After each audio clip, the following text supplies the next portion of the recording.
সবসময় তো ইদানিং আমরা অনেক ছোটকাল থেকে দেখতেছি এখানে পানি উঠে।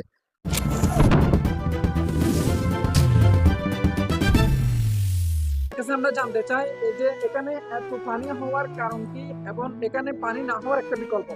অ্যাকচুয়ালি এখানে সবসময় তো ইদানিং আমরা অনেক ছোটকাল থেকে দেখতেছি এখানে পানি উঠে, বুঝছেন?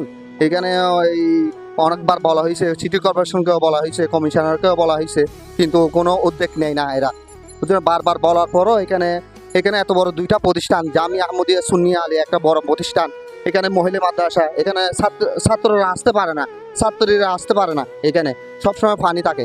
এখন বর্তমান যারা অন্তর্বর্তীকালীন সরকার আছে এখন সবকিছু হচ্ছে নতুন, আমাদের দেশটাও নতুন, যে জি, জি। স্বাধীন বলতেছে সবাই। জি, এই জি। স্বাধীন দেশে যদি এরকম পানি থাকে এটা কি মানা যায়? না, না, মানা তো যায় না।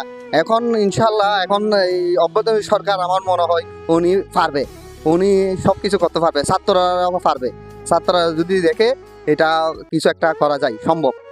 পানি না হওয়ার কারণ হলো নিষ্কাশন হচ্ছে না পানি, নালা টালা সব ভর্তি হয়ে গেছে, ছোট হয়ে গেছে।